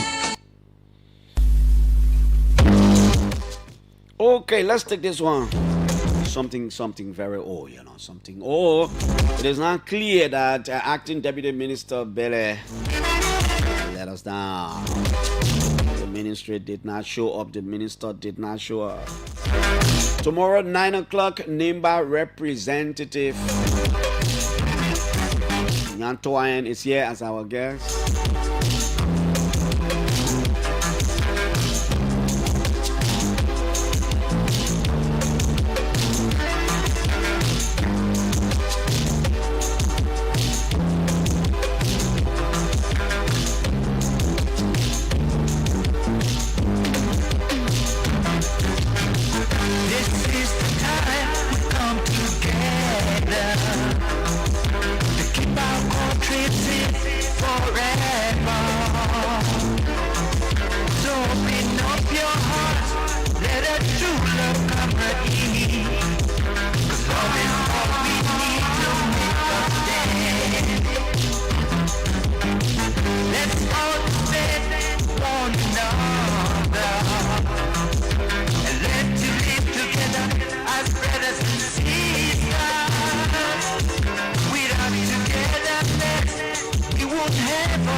Today is Monday, 29th of September.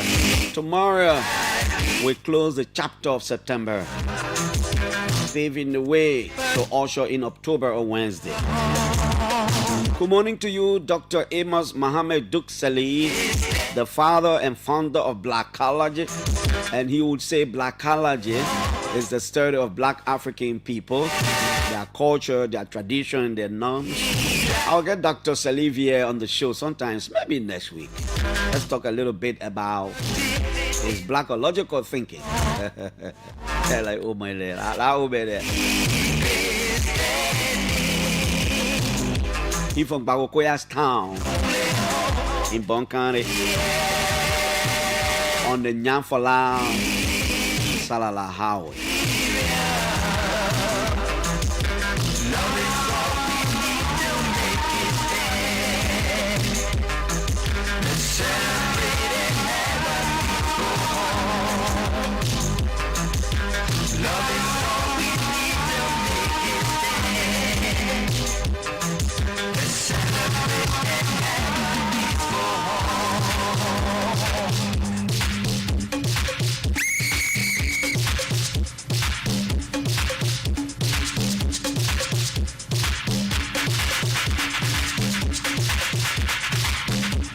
Where's my man Eric Baye? Tomato Poilers. We're there in Zulu Whiskey, Grand Gile. Good morning to you, big brother. River says ambassador to the southeast. We'll now dedicate this song to the Liberian people. After a period of 100, My friend Michael J. Maduki, my keke friend. The guy get a big loudspeaker in his keke.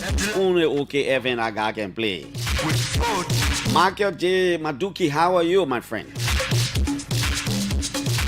so let us all celebrate a peaceful election for unity and prosperity. Yeah!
I saw something on social media last evening. I really it slipped off my mind. I would have reached out to Cecilia Clark, police spokesperson.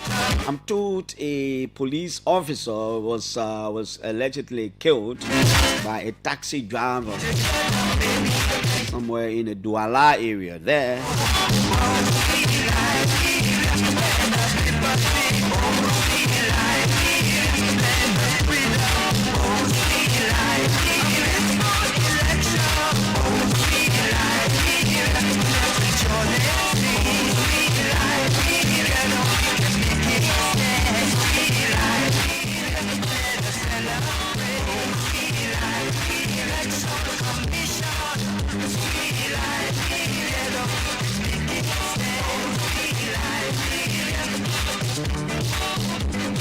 Okay, let me leave the studio and go over to the Liberia Electricity Corporation. I wanted to do this tomorrow, but let me just use this time to talk to Philip Farley. Philip is the head of corporate communication.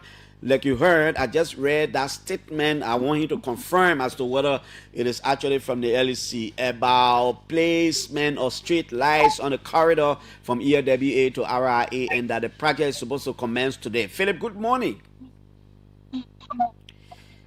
Philip, good morning. Good morning, Clarence. Good morning. Thanks again so very much. Yes, are you there, Clarence? I'm good. They want I got you on the spot. No prior notice.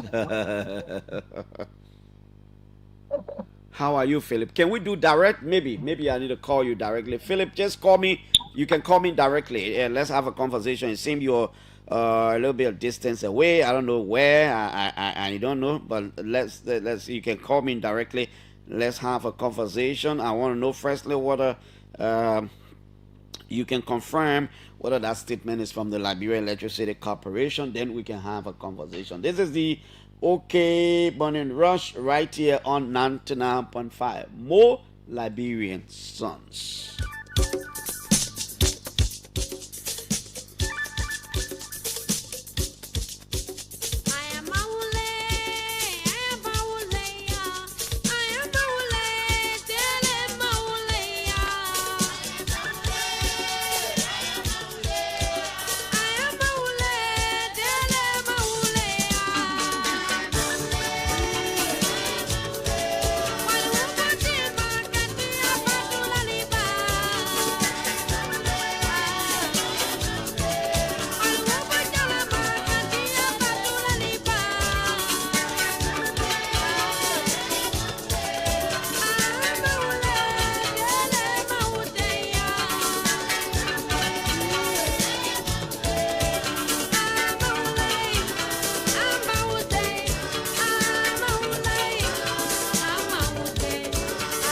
Okay, I think I have Philip Farley on this line. Let me wind down one of Liberia's best, Fatu Gavler. Philip, are you there?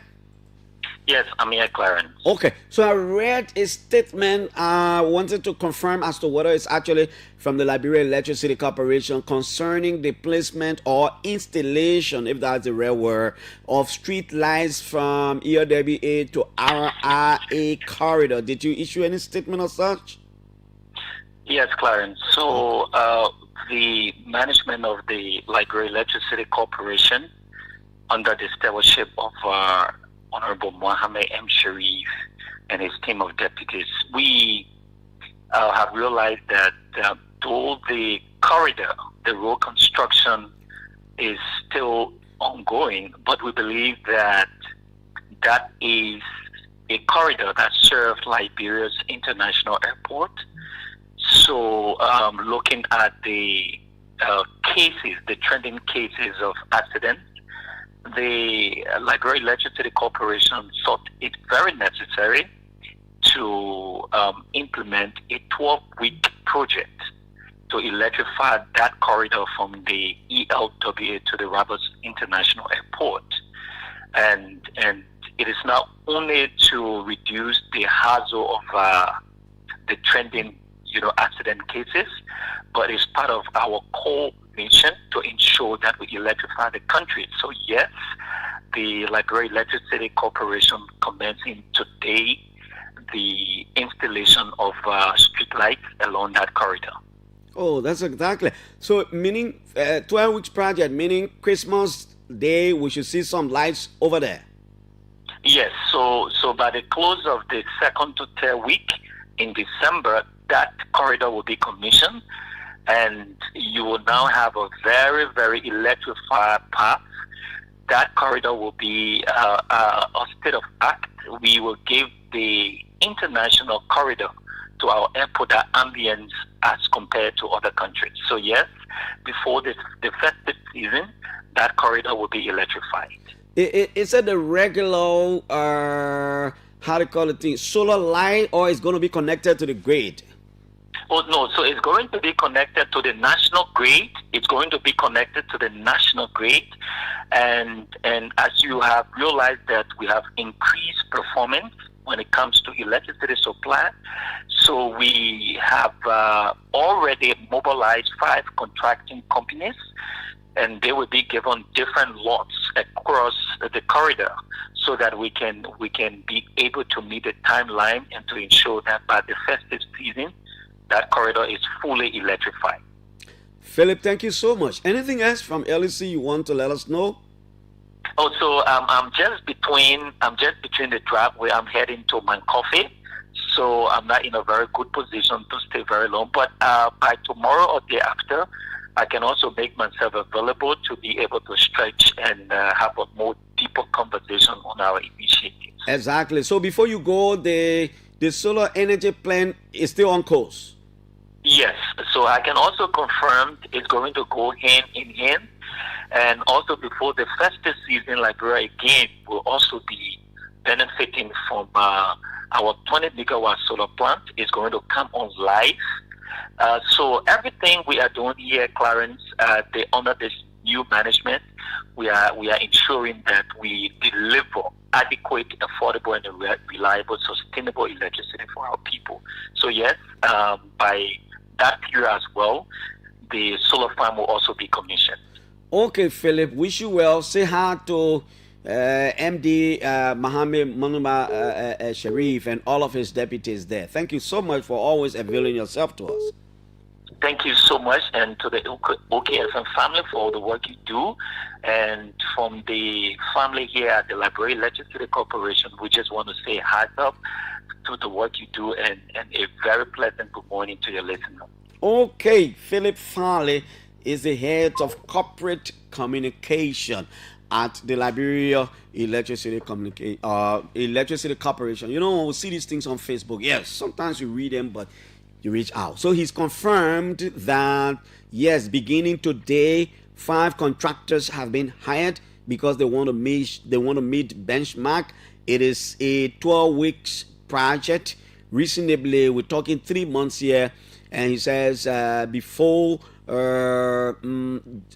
December, before Christmas Day, the whole ERWA to RRA corridor, you will see street lights, and the lights are not they are now how you call it, the energy lights. They are not these regular how you call it, the lights, solar lights. They are going to be connected to the LEC grid, and he says all is still on course and everything is set. The project is still ongoing. By December, the LEC will be delegating the 20 megawatt solar energy plant it is currently constructing. This is the OK Morning Rush. We apologize we're not able to get Acting Deputy Minister Alfonso Bele here. But 9 o'clock tomorrow, like I said, Senator Nyantwine will be here. And we're at 8 o'clock, I'm sure we'll have a group. We're supposed to have hosted it last week. A group of law school students will be here to talk about law and politics. We are granting that respect and courtesy to Councillor Tiawan Gonglo, who always wanted the students to come and share their perspective about law versus politics.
Okay, so this is how we go home. This is how we're going to close today's edition of the show. Again, we apologize. Our 9 guests could not come. Thanks to all of you for being a part, for listening, for calling. Tomorrow morning, by the precious grace of God, we will be back here. My name is Clarence. Just call me Piso. Thanks to all of you, man. Thanks to Poye. Blessing, rejoice, namely. We are all of here, man. Bye-bye. Coming up next is Maurice Willett and Liberia at 10.